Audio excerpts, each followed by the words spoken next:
Hey, what the hell's going on with you? Hello. Welcome to your face. Careful. It might fall off. Then you'll be faceless. Hi.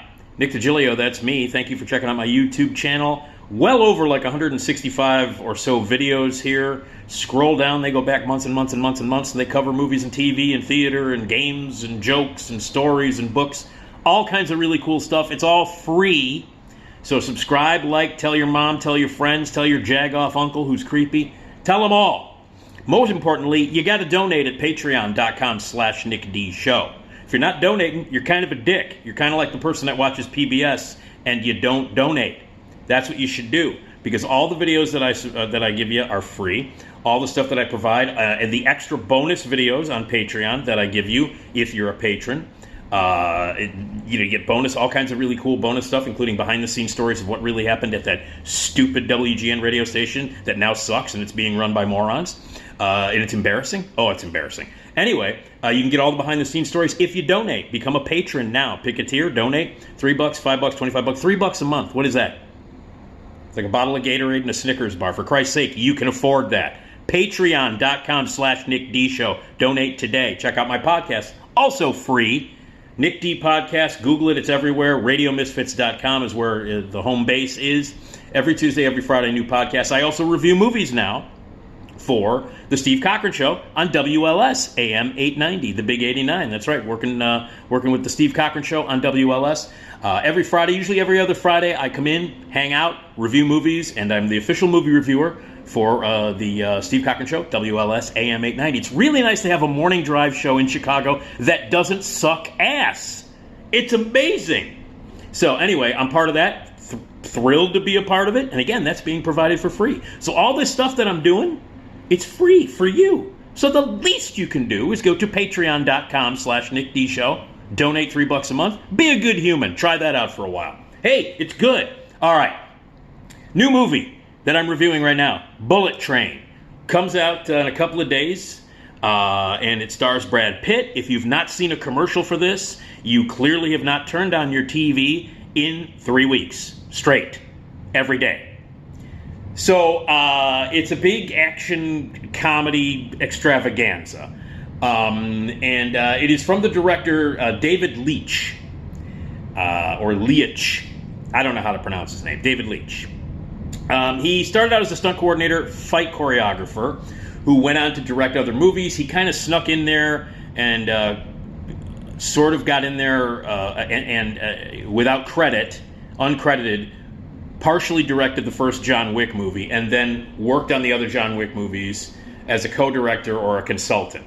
Then he would go on to direct solo stuff. He did Atomic Blonde, he did Deadpool 2, and he did the Hobbs and Knobs, the fucking Fast and Furious Hobbs and Shaw crap. So he not a great storyteller. He can direct and choreograph fight scenes. He's not a good filmmaker. Deadpool 2 sucks because the Deadpool movies blow. If you like the Deadpool movies, I'm happy for you. You're an idiot, but I'm pleased. I'm glad you like it. I hate the Deadpool movies. I fucking hate both of them. They suck. The snarky little breaking the fourth wall, snarky little asides from Ryan Reynolds. Those movies suck. They suck. They think they're so much more clever than they are, and the audience is invited to think that they're smart, but they're not. The Deadpool movies suck. The second one is a little bit better than the first one, but that's like saying getting your finger chopped off is better than getting your toe chopped off. But because they both suck. So anyway, the guy's not a good director. He has been responsible for some great action sequences and some great fights. There are some great fights in Atomic Blonde. Movie, not so much. They wasted. How do you waste James McAvoy? How do you do that? You should get an award for wasting someone of that caliber of talent. And there's some great stuff in Atomic Blonde. And there's obviously, the John Wick movies are awesome, and I love them. So the guy does have a knack for staging some pretty cool, kinetic, very fast-paced, rapid-fire, crazy, violent, shoot-'em-up fight scenes. And that's essentially what this guy's production company is now known for and what he's known for. But he's not a very good filmmaker.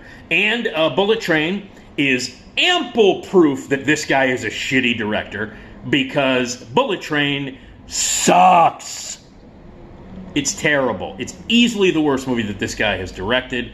It is as derivative and unoriginal and desperate as any movie you were likely to see this year. I fucking hated it. I could not wait for the goddamn thing to end. It is based on a 2010 Japanese novel, big bestseller, cult hit, started out. And a lot of people are upset because it turned into an American film. And a lot of the characters, all the characters in the original novel are Japanese, and a lot of the characters were changed in the movie, and they call it whitewashing. Even though I will say this for the movie, one of the good things about the movie is it does have a really varied international cast that also covers a lot of races. It is a very mixed cast. There are a lot of people of different nationalities and different color and different backgrounds. So it really is sort of a cornucopia of different backgrounds and different people. So the cast is not whitewashed by any stretch of the imagination. It's a representation of people of all color, of all nationality from around the world. So one of the only good things about this movie is that the cast is truly representative of a lot of different humans. So I will say that. That's one plus that this piece of shit has. So anyway, Bullet Train, and if you haven't heard about it, again, you've not probably turned your TV on in 3 weeks. If you don't know what Bullet Train is, then you clearly have not been looking on your phone, checking the internet, or watching TV. You've been living in a hovel under a rock for about a month and a half now. Anyway, it's out. It comes out, I guess, today. And so Brad Pitt's the big star. I'm not going to go through the list of stars. There are a ton of people in this movie. It's got, like I said, kind of a big time, relatively all-star international cast that covers very different styles and different nationalities, different actresses, different actors, and a lot of them are big names. And there are a ton of cameos in this movie. I won't spoil them because I know a lot of people are going to want to see this. Even though I hated this movie, and it is an obvious piece of shit, I won't ruin it for you people who want to waste your $15 on seeing this piece of shit. I won't ruin it, but there are a lot of cameos. A lot of surprise cameos by some pretty cool actors, pretty cool actresses, and some pretty big names. All of them wasted. Every single one of them wasted. And a couple of them show up and are visibly bored. There's one person who ends up like one of the big reveals for who the big villain is at the end of the movie, like who's behind the whole, like the biggest bad guy villain in the movie, and obviously it turns out to be a big cameo. The person who shows up at the end, the actor who shows up at the end, who is the big villain at the end of the movie, looks like he's sleeping. It is the laziest performance this person has ever given. Clearly, like, where's my paycheck? How the fuck do I get off this set as soon as possible? This is terrible. Pay me now. He exudes like it's the least energetic, most bored performance. One of the most bored performances that any human being has ever given. It literally is like, blah, blah, blah. Check, please. Let me go. And that's the case like every cameo. It's like, okay, yeah, I'll be in it. Clearly this movie's... And it's a waste of talent. And even the smallest surprise cameos, every talented person in this movie, and there are a lot of talented people in this movie, are fucking wasted. Brad Pitt is the lead. He's the only performance in the movie... Well, I mean, he carries the movie because he's sort of, he's the lead in it. And he's the only one who's able to strike a tone of what Leach is going for, which is over-the-top, bloody, shoot-'em-up, violent fight, action/comedy. The more outrageous, the funnier, the better, is at least the style they're going for. I'm not going to go into the plot because it's convoluted and it's ridiculous. Here's what it ultimately is about. Brad Pitt plays a hitman who's been working for this secret society for a long time, and he is filling in for someone who has a stomach ailment, for an assassin who has a stomach ailment. So he's not even supposed to be there, like Clerks. He's not even supposed to be there. Fills in for this guy. All he's got to do, it's a very easy thing. He goes to Japan, he jumps on a bullet train, he gets all his supplies that he needs, jumps on a bullet train, and is supposed to just basically get this briefcase that has a bunch of money in it, get off the bullet train, and deliver it to who needs the briefcase. That's it. His job, it's a smash and grab. That's all it is. Get on the bullet train, try to avoid being seen, don't get killed, don't get followed, get the briefcase, get off the bullet train, deliver it to where you need. On the phone with him, or on the earpiece with him, who is his voice at the agency that he works for, is Sandra Bullock. And I'm not ruining anything. She's in the trailer. And in fact, they show one of the final scenes in the movie in the trailer. They give away a lot in the trailers. Not like there's a lot to give away, because it's stupid, but there's a lot in the trailer that they're giving away. But anyway, Sandra Bullock is the voice in his ear. She works for the agency that Brad Pitt works for, and she's going to guide him through the train and through this job. Get on the train, do this, do that. And this character that Brad Pitt plays is a guy who's in like an existential crisis, and he's now been training himself to be more peaceful. He's been meditating. He's been meeting with a transcendental meditator who is giving him thoughts on how to change his life and be more peaceful, blah, blah, blah. Meanwhile, there are a bunch of other assassins on the train who are have other assignments that they have to do.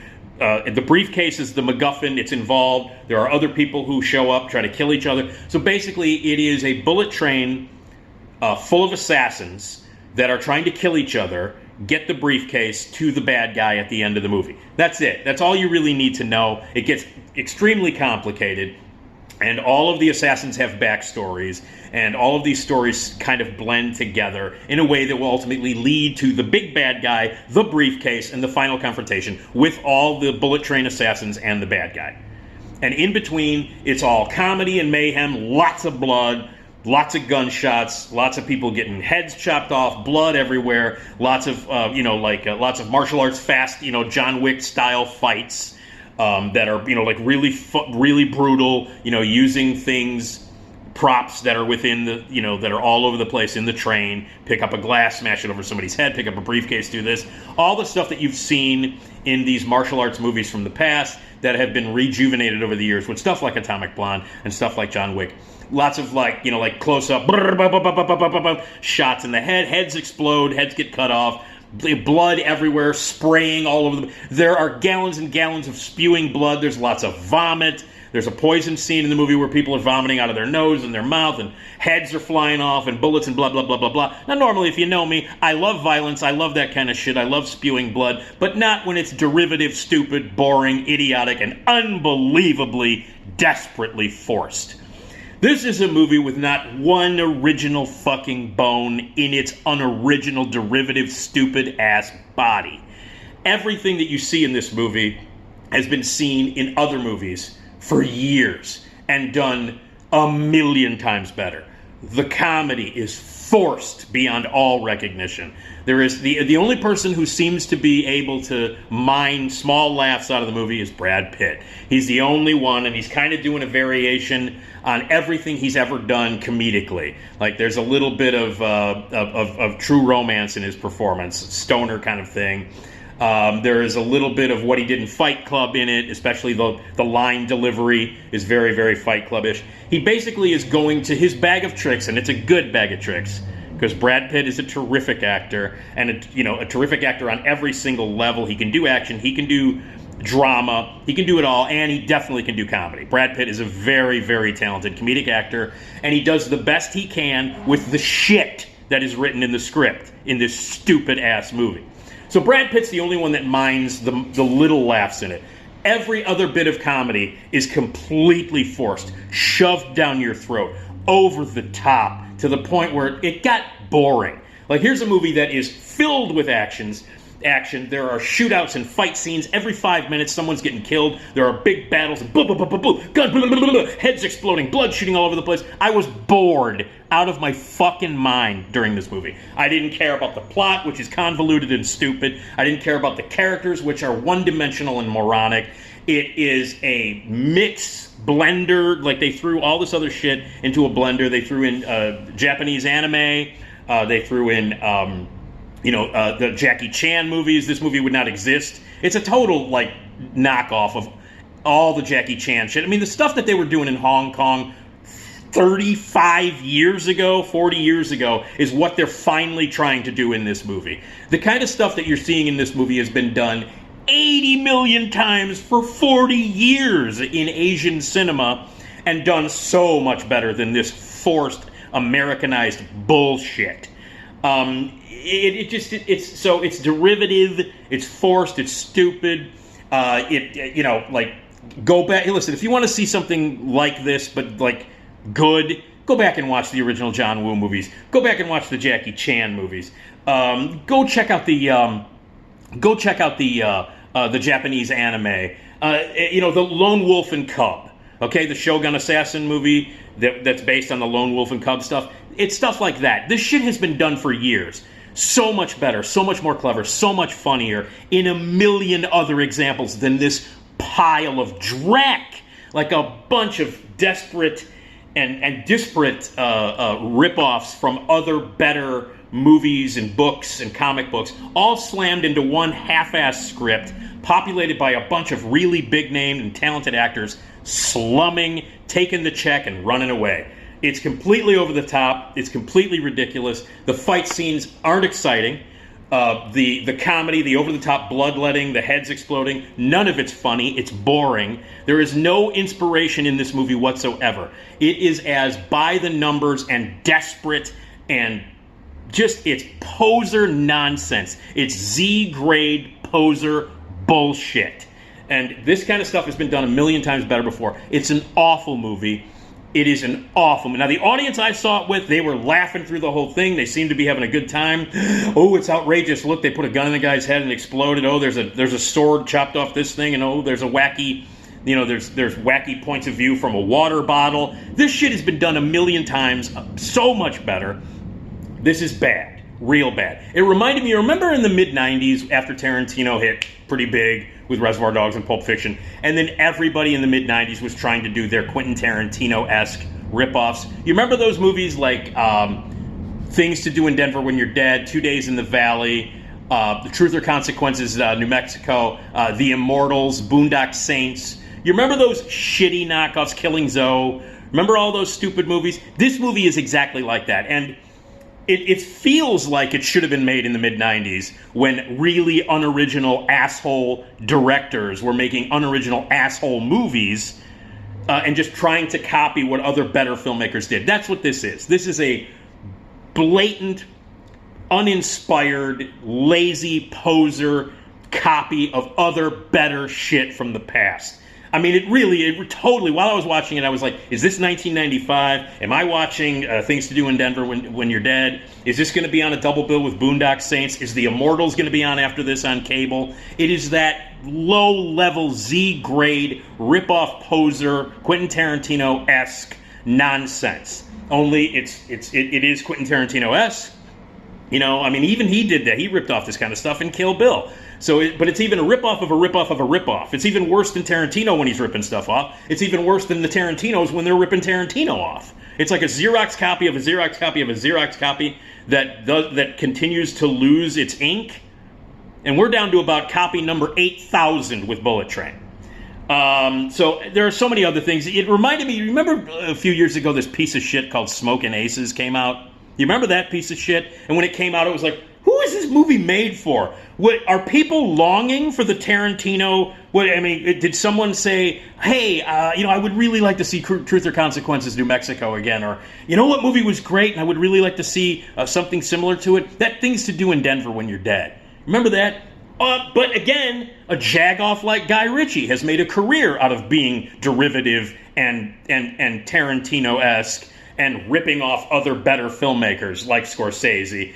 Guy Ritchie's one of the worst filmmakers on the planet. The motherfucker sucks. He's incredibly derivative. He rips off other much more talented, much more original, and much better filmmakers. He's a terrible director. And the fact that Guy Ritchie movies continue to be made, I don't understand who the fuck wants them, who wants to see them. I don't know. He's like the Fred Travalena of the Rich Little of impersonators. And maybe I'm making references that are too old for you. But that means he's a bad imitator. That's what Guy Ritchie is. And this David Leitch guy is an even worse imitator, if that's possible. Anyway.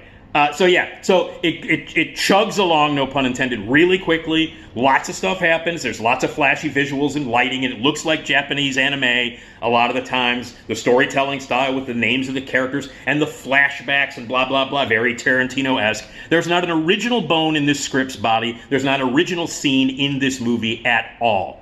Brad Pitt tries the best he can. I mean, obviously he's Brad Pitt, so he's easy on the eyes and he's wonderful to look at. And he's got a lot of charisma and a lot of talent, and he does the best he can with a awful script, a completely terrible script. So Lots of action, lots of fights, lots of blood, lots of gore, spurting shit, gunshots, blah, blah, blah, blah, blah. And it's all boring. It's all boring. The attempts at comedy don't work. I didn't laugh once. I kind of chuckled and smiled at a few lines of delivery that Brad Pitt had, because he seemed to be doing the best he could. Everybody else, and there's, like I said, a top tier of really talented people in this movie, and lots of cameos, all fucking wasted. Not one actor or actress is not completely wasted in this movie. So I don't know. If you're, I don't know, if you're high, maybe you like it. If you're drunk, maybe you like it. I don't know. I was sober. I've seen I've seen all these kinds of movies before. I don't know, watch a John Woo movie, watch a Jackie Chan movie, even go back and watch Kill Bill, even though that is a takeoff on this kind of stuff. This is Z-grade, poser, derivative, desperate bullshit. And there is one cameo in the movie, one of the many, many cameos, surprise cameos in the movie, that when this guy showed up, I went, of course he's in this movie.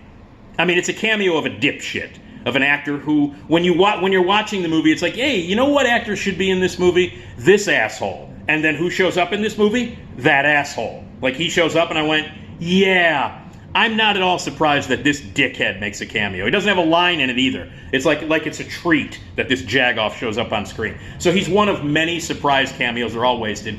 But that was the one where it was like, yeah, and it happens very late in the movie. You're about like an hour and 45 minutes in the movie when this cameo happens. And when this guy showed up on screen, I was like, yeah, of course this dickhead's going to end up in this movie. So, Bullet Train, a complete, utter waste of time. A terrible movie, not exciting, fight scenes aren't good, clear and not funny at all. The attempts at being outrageous are forced, and it's bullshit. It is forced bullshit. So, anyway. Every attempt to be, oh, it's crazy, look how crazy it is, it's fast, and the blood and spurting, and blah, blah, blah. Yeah, it sucks. So, don't see Bullet Train, all right? Don't. And if you want to hear my full review without the F-bombs, please tune in Friday morning to the Steve Cochran Show, and you can call in, all right? And check out my podcast, Nick D Podcast, at theradiomisfits.com. All right, don't see Bullet Train, it sucks.